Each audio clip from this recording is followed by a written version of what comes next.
Have you ever felt completely alone in your aspirations, like the people who should support you the most are actively trying to tear you down? That's exactly where I found myself 3 years ago, standing in my childhood living room while my father pointed at the door and told me never to come back.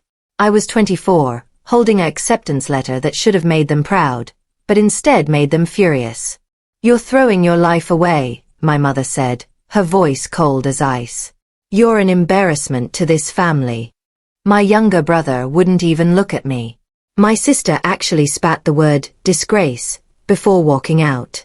They wanted me to join the family law firm, to carry on a legacy 4 generations deep.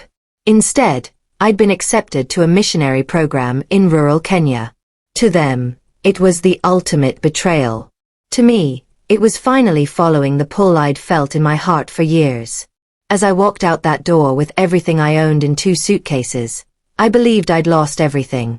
I had no idea that their rejection was actually a divine redirection to a purpose so extraordinary, it would eventually bring thousands of people hope, including, one day, my own family. The fight started over Sunday dinner, which should have been my first clue that everything was about to fall apart. My father, Richard Lawson, sat at the head of our mahogany table, discussing a case he'd just won. My mother, Patricia, nodded approvingly while my siblings asked the right questions at the right times. That's how our family worked, perfectly choreographed performances of success. When there was a pause in conversation, I cleared my throat. "I have some news," I said, trying to keep my voice steady. Everyone looked at me expectantly. I pulled the letter from my pocket. "I've been accepted to Global Heart's mission. I'll be working in Kenya for 2 years, building wells and teaching in rural villages." The silence that followed was deafening. My father's fork stopped midway to his mouth. My mother's face drained of color. My brother Marcus actually laughed, a sharp, disbelieving sound. "This is a joke, right?" my sister Jessica said. But I shook my head. "I've been planning this for months. I leave in 6 weeks. That's when my father stood up, his chair scraping against the hardwood floor. "Absolutely not. You have a position waiting at the firm. You have responsibilities. You have a future." I met his eyes. "This is my future, Dad." His face turned red. "Then you're no longer my daughter." The next 2 hours were the worst of my life. My mother cried, but not because she'd miss me, because I was ruining everything they'd worked for. Jessica called me selfish, saying I was abandoning the family legacy for some white savior fantasy. Marcus just shook his head repeatedly, muttering about how I'd always been the weird one. I tried to explain that this wasn't about rejecting them. For years, I'd felt a pull toward service work, toward helping communities that lacked basic resources. During college, I'd volunteered at homeless shelters and food banks, and every time, I felt more alive than I ever did studying corporate law. But they didn't want to hear it. My father laid down an ultimatum: cancel the missionary program and join the firm, or leave and never come back. "You're choosing strangers over your own family," my mother said bitterly. I looked around at their angry, disappointed faces, and I realized something sad but true: they'd never really known me at all. They knew the version of me they wanted, obedient, ambitious in the ways they valued, content to follow their script. But the real me? The one who stayed up at night thinking about water scarcity and education inequality? That person was a stranger to them. So I made the hardest choice of my life. I chose myself. I chose the calling that wouldn't let me go. I walked out. The first month after leaving home was the loneliest period of my life. I moved into a tiny studio apartment, working double shifts at a coffee shop to save money for my trip. My phone stayed silent. No calls from my parents, no texts from my siblings. I'd reach for my phone to share something funny or ask my mom's advice about packing, then remember, I didn't have a family anymore. Friends from college tried to be supportive, but most of them didn't really understand. "Can't you just apologize and go back?" one friend asked. But there was nothing to apologize for. I wasn't sorry for following my heart. At night, I'd lie awake wondering if I'd made a terrible mistake. Maybe they were right. Maybe I was being naive, romanticizing poverty, playing at heroism. Doubt crept in like fog, thick and suffocating. But then I'd remember the moment I first felt called to mission work. I was 19, watching a documentary about communities without clean water. A little girl, maybe 6 years old, walked 3 miles every day to collect dirty water from a river. She got sick repeatedly. She missed school. Her whole life was shaped by something most people in my world never thought about. And I remember thinking, this isn't right. Someone should help. Then I thought, why not me? 6 weeks later, I boarded a plane to Nairobi with one backpack, a first aid kit, and a heart full of terror and excitement. The missionary program placed me in a village called Makena, about 4 hours from the capital. When I arrived, I was overwhelmed by everything. The heat, the dust, the unfamiliar language, the stares from curious children.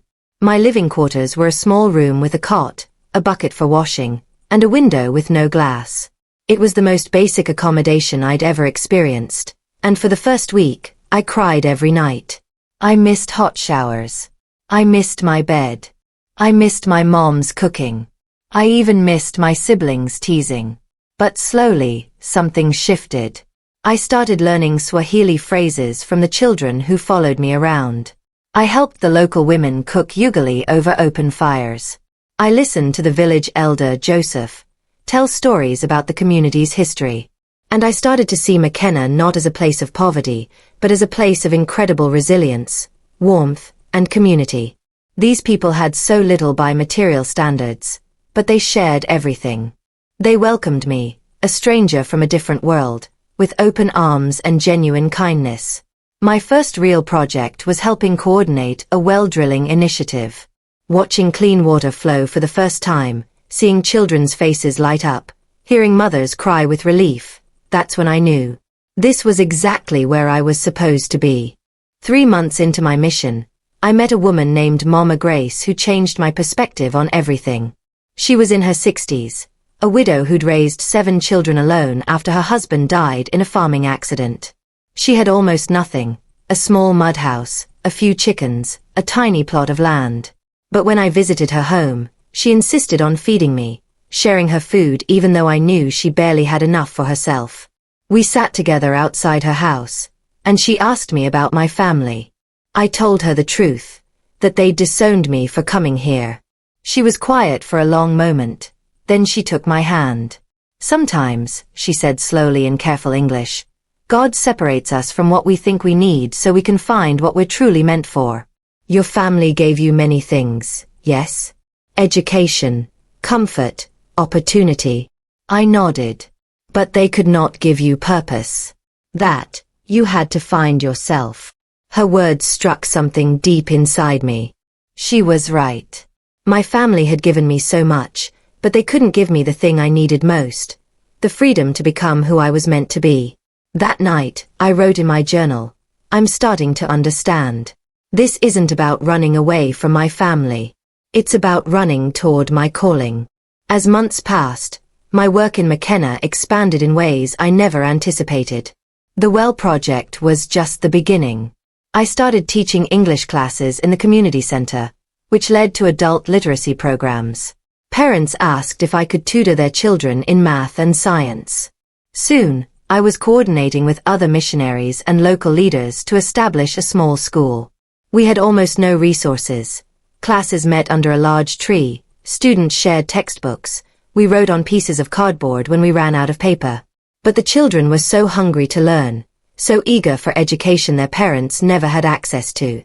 One girl, Amara, was especially remarkable. She was 12, brilliant, and asked questions that showed she understood concepts far beyond her grade level. I want to be a doctor, she told me one day. I want to help people like you help us. My heart swelled. Then you will be, I promised her. Around this time, I started a blog to document my experiences. I wrote about the challenges, the small victories, the incredible people I was meeting. I shared photos of the children, of the village, of the work we were doing. I didn't expect anyone to read it. But slowly, people started following along. Friends from college shared my posts. Strangers started commenting. And some even asked, "How can I help?" 6 months into my mission, something unexpected happened. My blog post about the school went viral. I'd written about Amara and other children walking hours to attend classes under a tree, about their determination despite having so few resources. I'd included photos and an honest appeal. These kids deserve better. They deserve walls, roofs, books, desks. They deserve a real chance. Within a week, the post had been shared thousands of times. Donations started pouring in, $20 here, $50 there, sometimes hundreds from people who were moved by the story. A retired teacher from Ohio sent a box of supplies. A bookstore in California shipped dozens of children's books. A construction company in Nairobi reached out offering discounted materials for a school building. I was overwhelmed. I'd never asked for this kind of attention or support. But watching it unfold, I realized something profound. Sharing our stories, showing people the real needs in the world, that's how change happens. People want to help. They just need to see where their help can make a difference. Within 3 months, we'd raised enough money to begin constructing a real school building. The village came together to help. Men mixing cement, women carrying water, children clearing the land. It wasn't just my project anymore. It was our project. And it was beautiful. As the school construction progressed, I found myself thinking about my family less and less. The acute pain of their rejection had dulled into a quiet ache I carried but no longer defined me. I'd sent them a few emails early on, updating them on my work, hoping they'd be proud. They never responded. Eventually, I stopped trying. But something interesting happened. I built a new family. Mama Grace became like a mother to me, offering wisdom and comfort when I struggled. Joseph, the village elder, treated me like a granddaughter. The other missionaries became siblings. We supported each other through homesickness, illness, and frustration. And the children. They filled my heart in ways I never expected. One evening, I sat with a group of kids watching the sunset, and little Amara leaned against my shoulder. "Miss Sarah," she said quietly, "you are a blessing to us." I felt tears sting my eyes. "No, sweetie. You're the blessing to me." And I meant it. These people, this village, this work, it had given me something my privileged upbringing never could, a sense of purpose that went beyond personal achievement. I wasn't building a career or a reputation. I was building wells, schools, relationships, hope. I was part of something bigger than myself. That night, I wrote in my journal, I thought my family's rejection was the worst thing that could happen. But maybe it was the best thing. Because it freed me to find this. As my first year in McKenna ended, I faced a decision, return home or extend my mission. The program required missionaries to take at least a 2-week break after a year, but returning to the States felt impossible. Where would I even go? I had no family home to return to, no real home at all. I decided to stay in Kenya, using my break to travel to Nairobi and meet with other NGO workers. That's when I encountered someone who would change the trajectory of my calling entirely. Her name was Dr. Akinyi, a Kenyan woman who ran a non-profit focused on maternal health care in rural communities. We met at a conference, and she asked about my work in McKenna. When I mentioned the school project, her eyes lit up. "Have you thought about expanding?" she asked. "There are hundreds of villages like McKenna across Kenya, across East Africa. What you're doing, it's exactly what's needed." She explained that most large NGOs focused on cities and major population centers, leaving rural villages isolated and underserved. Small-scale, community-driven projects like yours are incredibly effective, she said.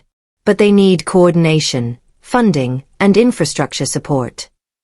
She invited me to consider a larger role, establishing a network of village-based projects across the region, coordinating volunteers, securing funding, and sharing resources. "You have a gift for this," she told me. "And you have credibility. People trust you because you're in the trenches, doing the work." I left that meeting dizzy with possibility. This was bigger than I'd ever imagined. I returned to McKenna with a new vision burning in my mind. I talked to Joseph, to Mama Grace, to the other missionaries. Everyone was excited but cautious. "This is big, Sarah," one missionary said. "Are you ready for this kind of responsibility?" Honestly, I wasn't sure.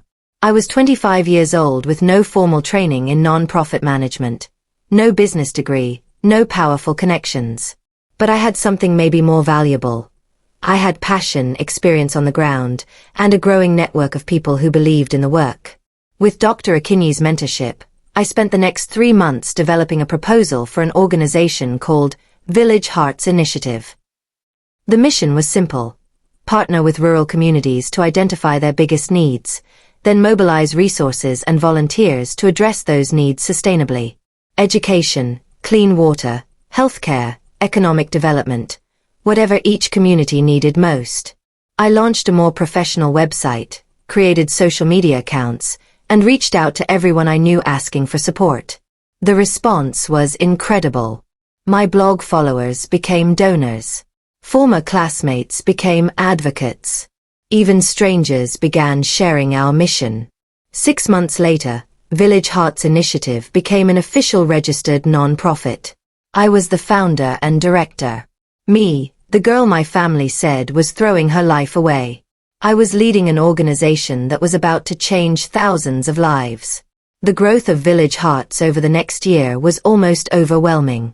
We expanded from McKenna to 3 additional villages, each with unique needs and strengths. In one village, we focused on building a medical clinic. In another, we established a women's cooperative for basket weaving and small business development. In McKenna, the school was completed and thriving with over 100 students.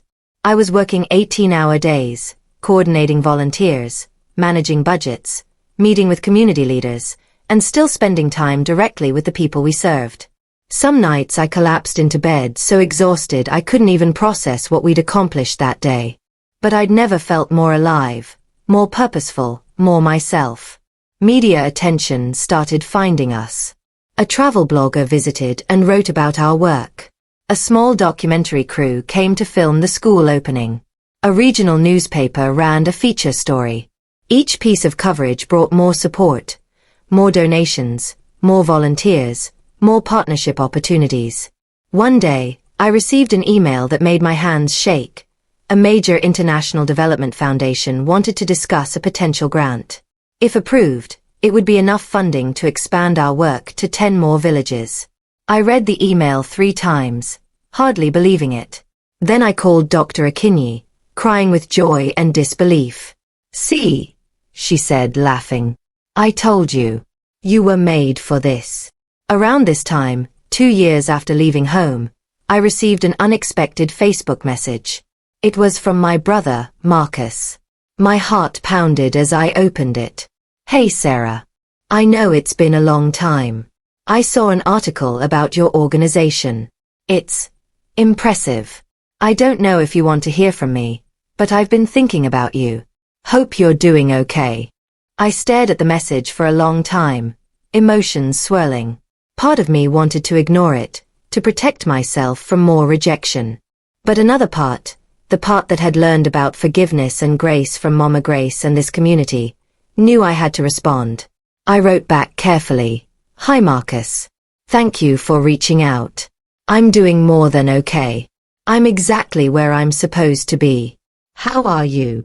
We started exchanging messages slowly, tentatively. He told me about his life.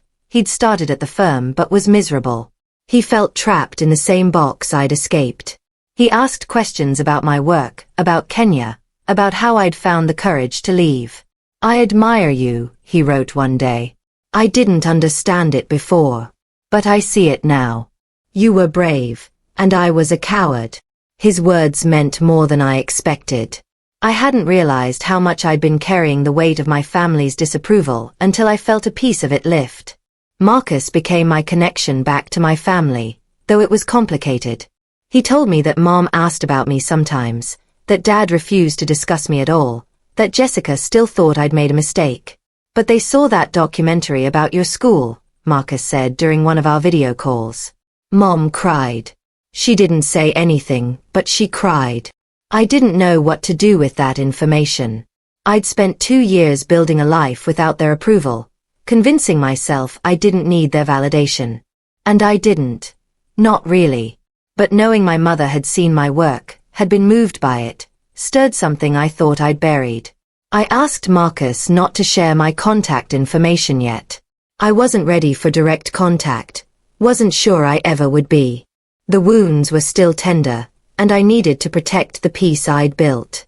Meanwhile, Village Hearts continued to grow exponentially.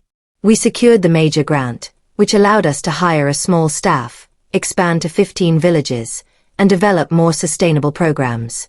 I was traveling constantly, meeting with donors, speaking at fundraising events, and coordinating with international partners. One conference invitation caught my attention. A global development summit in New York City. Major NGO leaders, philanthropists, and policymakers would be there.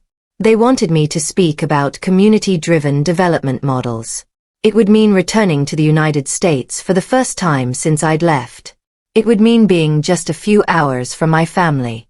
I accepted the invitation, my stomach churning with anxiety and anticipation. Landing at JFK Airport felt surreal. Everything was too fast, too loud, too crowded after 2 years in rural Kenya. I felt like a stranger in my own country, disoriented by the abundance. Stores overflowing with products, restaurants with 50 menu items, advertisements screaming from every surface. The summit was incredible but overwhelming. I met people doing extraordinary work all over the world. I listened to panels about sustainable development, poverty alleviation, and social innovation. And when my turn came to speak, I told my story honestly. I talked about being rejected by my family for choosing this path. About finding purpose in a Kenyan village. About learning that true wealth isn't measured in money or status, but in relationships, impact, and alignment with your deepest values. The audience gave me a standing ovation. Afterward, people swarmed me, donors wanting to support Village Hearts, organizations proposing partnerships, other young people asking how they could follow a similar path. One woman, probably in her 50s, hugged me tightly and whispered, "Thank you for giving my daughter courage to follow her dreams instead of my plans." I thought about my own mother then, wondered if she'd ever see it that way. That night, Marcus called. "I'm in the city. Can we meet for coffee?" My heart hammered. Okay. We met at a quiet cafe in Brooklyn. Seeing him in person after 2 years was jarring. He looked older, more tired, less like the confident brother I remembered. We hugged awkwardly, then sat across from each other, neither sure where to start. Marcus and I talked for 3 hours that night, and it was one of the most honest conversations we'd ever had. He admitted he'd been jealous of my courage to leave, that he felt trapped by family expectations but too afraid to break free. "Dad pressures me constantly," he said. "Nothing I do is good enough. I'm miserable, Sarah. I come home every night and wonder if this is all there is." I reached across the table and squeezed his hand. "It doesn't have to be. You can make different choices, Marcus. It's not too late." He looked at me with something like wonder. "How did you do it? How did you just walk away?" I thought about my answer carefully. I realized that disappointing them was less painful than betraying myself. And I was right. Their rejection hurt. It still hurts sometimes. But it would have hurt more to spend my life living someone else's dream instead of my own. He nodded slowly, processing. Then he asked the question I'd been dreading. "Do you want to see them? Mom and Dad?" My chest tightened. "I don't know. Do they want to see me?" Marcus hesitated. "Mom does. She won't say it directly, but I know she does. Dad? I don't know. He's stubborn. But Jessica saw your summit speech online, and even she was impressed." The thought of facing my family terrified me. But I'd faced so many fears over the past 2 years. Poverty, disease, cultural barriers, massive responsibility. Maybe I could face this too. "Set up a dinner," I said finally. "All of us. But I'm not apologizing for my choices." Marcus smiled. I wouldn't expect you to. 3 days later, I stood outside the restaurant Marcus had chosen, trying to steady my breathing. Through the window, I could see my family already seated. Mom, Dad, Jessica, and Marcus. They looked nervous, formal, like they were attending a business meeting rather than a family reunion. I almost turned around and left. But then I thought about Amara, about Mama Grace, about all the people who'd shown me what courage really looked like. I walked inside. The hostess led me to the table, and time seemed to slow down. My mother's eyes filled with tears the moment she saw me. My father's expression was unreadable. Jessica looked uncomfortable. Marcus gave me an encouraging nod. "Hi," I said simply, sliding into the empty seat. For a long moment, nobody spoke. Then my mother reached across the table, her hand shaking, and placed it over mine. "You look well," she said, her voice breaking. "Different, but well." I looked at her, really looked at her, and saw something I hadn't noticed before: regret. Deep, painful regret. "I'm good, Mom. Really good." My father cleared his throat. "We saw your speech. The one in New York." I waited, not sure what was coming next. "It was impressive," he said stiffly.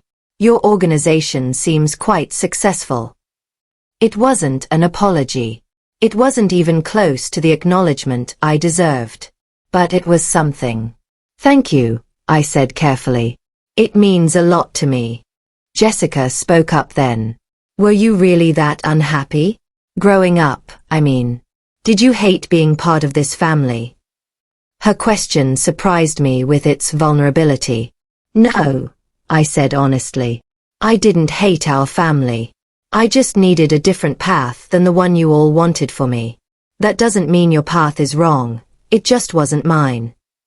Dinner was awkward but not hostile. We talked carefully around the big wounds, focusing on surface topics.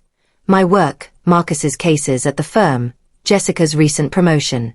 Nobody mentioned the disownment, the 2 years of silence, the things that were said the night I left. But toward the end of the meal, my mother asked if she could speak with me privately. We stepped outside while the others settled the bill. The evening air was cool, and Mom wrapped her arms around herself. "I'm sorry," she said quietly, not meeting my eyes. "For what I said. For everything. I was scared, Sarah. Scared you'd get hurt, scared you'd fail, scared of losing you." Tears rolled down her cheeks. "But I lost you anyway because I couldn't trust you to make your own choices." My own tears started then. "You didn't just lose me, Mom. You rejected me. You made me choose between your love and my calling." "I know," she whispered. "And I was wrong. So wrong." We stood there crying together, and I felt something shift. Not forgiveness, not yet. But maybe the beginning of it. "I need time," I told her. "I can't just come back and pretend nothing happened. You hurt me deeply." She nodded. "I understand. I needed you to know I'm sorry. And I'm proud of you. What you've built, the lives you've changed, it's extraordinary." Those words, "I'm proud of you," were ones I'd wanted to hear for so long. But hearing them now, I realized something surprising. They didn't change anything fundamental. I'd already learned to be proud of myself. Her validation was nice, but I didn't need it anymore to know my worth. I returned to Kenya the following week, emotionally exhausted but somehow lighter. Seeing my family hadn't healed everything, but it had opened a door I thought was permanently closed. Marcus and I video called regularly now.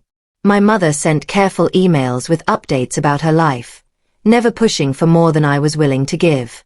My father remained distant, but Marcus said he'd started reading my blog.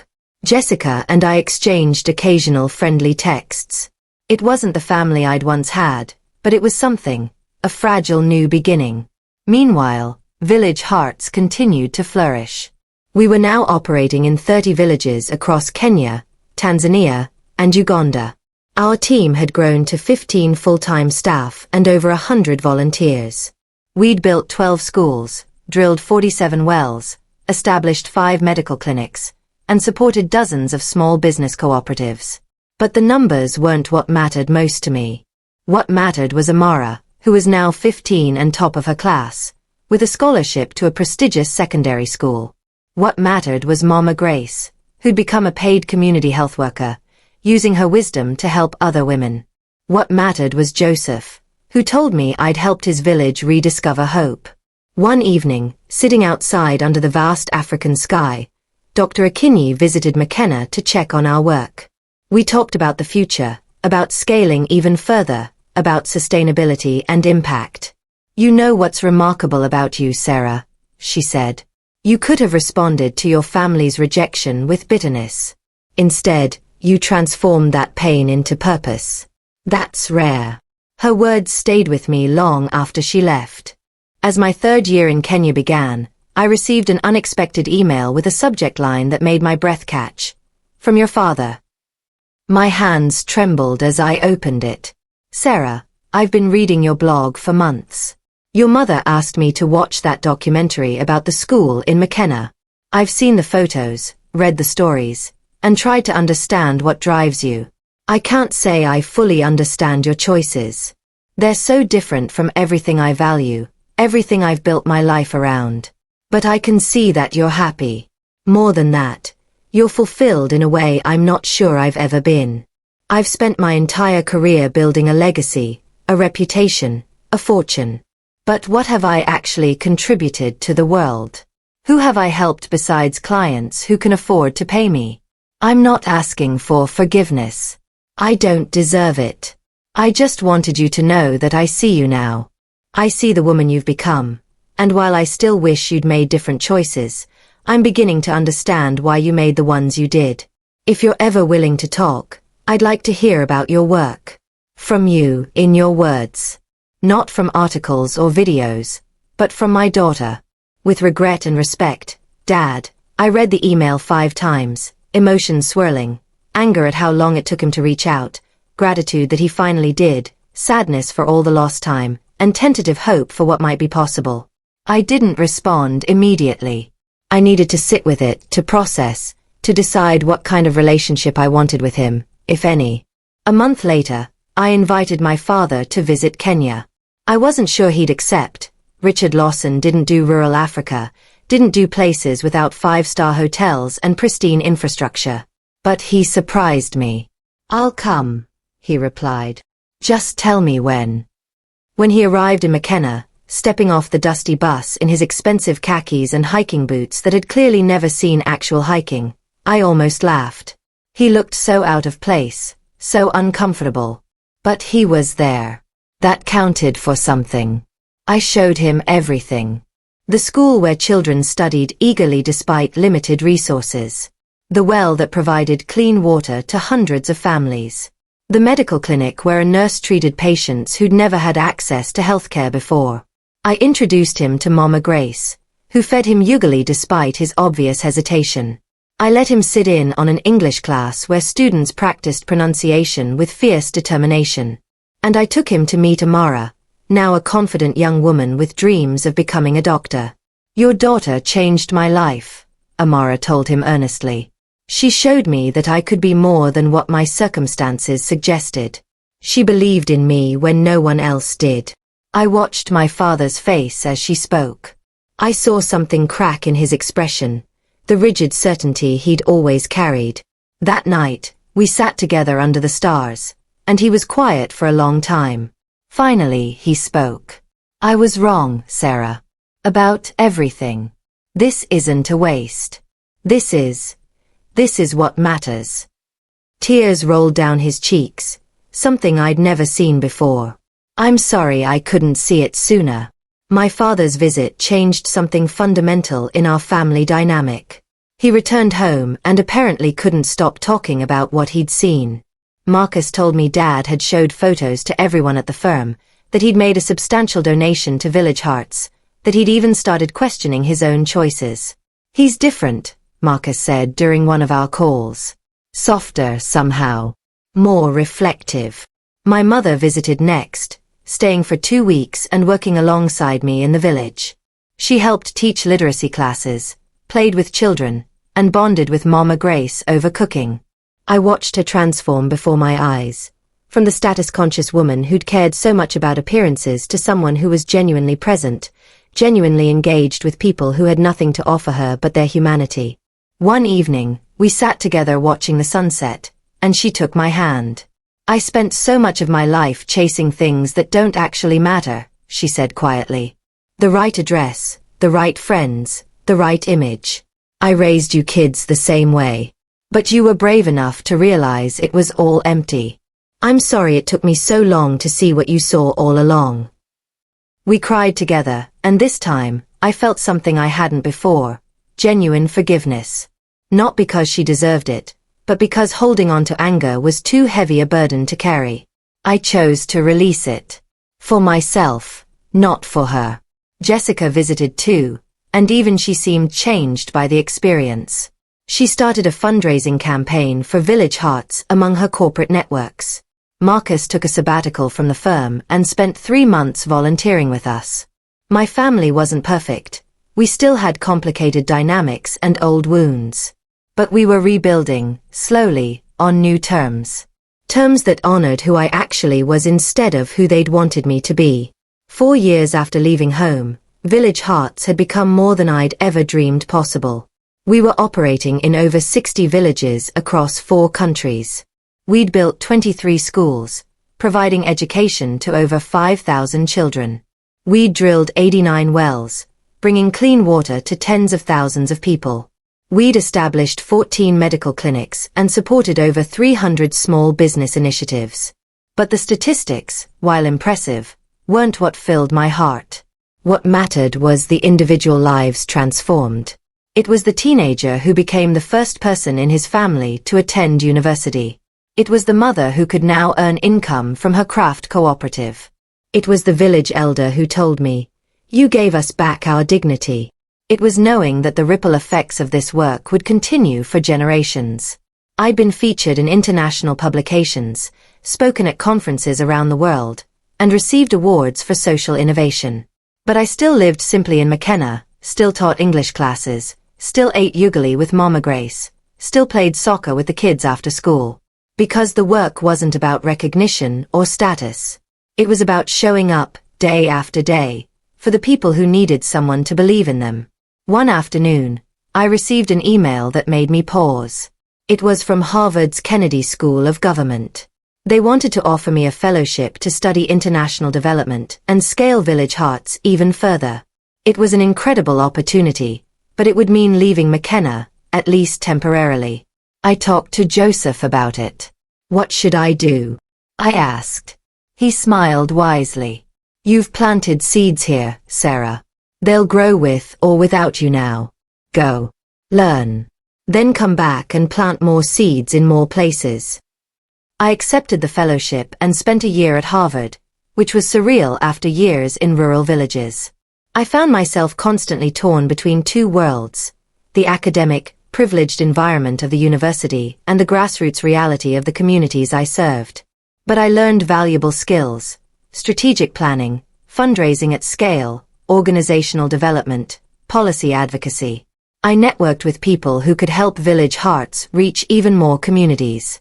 And I shared my story, not as some heroic savior, but as someone who'd been broken open by rejection and found purpose in the crack.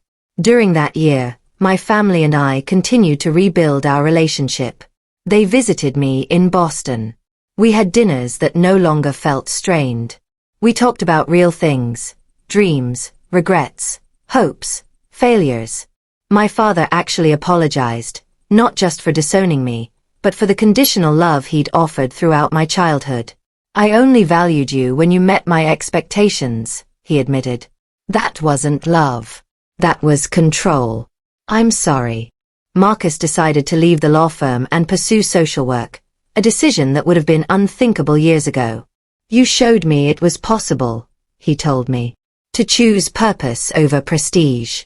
Jessica stayed in corporate law but started doing pro bono work for non-profit organizations. Even small shifts felt significant.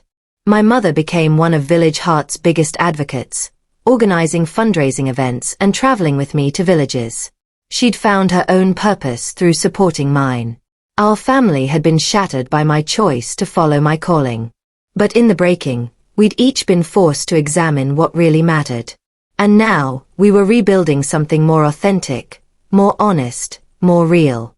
After completing my fellowship, I returned to Kenya with renewed vision and energy. Village Hearts launched an ambitious 10-year plan. 100 villages, 10,000 children in school, clean water for 250,000 people, comprehensive healthcare access, and economic development programs in multiple regions. But beyond the numbers, our approach remained the same. Community-driven, relationship-based, sustainable, and respectful of local culture and wisdom. I trained a new generation of village leaders to carry the work forward without depending on outside leadership. Because real development isn't about creating dependency. It's about empowering communities to shape their own futures. I mentored young people from around the world who came to volunteer, helping them understand that service isn't about charity. It's about partnership, humility, and mutual learning. I wrote a book about my journey, not to glorify myself, but to encourage others who feel trapped by family expectations or societal pressure. The title was Rejected into Purpose: How Loss Led Me to My Life's Work. It resonated with thousands of people who felt stuck between obligation and calling. I received messages constantly from people saying, "Your story gave me courage to make my own unconventional choice." That became my secondary mission, helping others discover and pursue their true callings, even when it disappointed the people they loved. Because I'd learned something profound through my own painful journey. Disappointing others is sometimes necessary for becoming yourself. And the people who truly love you will eventually come around. Or at least, the right people will. Today, I'm 31 years old, sitting in a small office in McKenna, surrounded by photos of children, villages, and the incredible humans who've shaped my journey. Village Hearts just celebrated its 7th anniversary. My family, all of them, flew to Kenya for the celebration.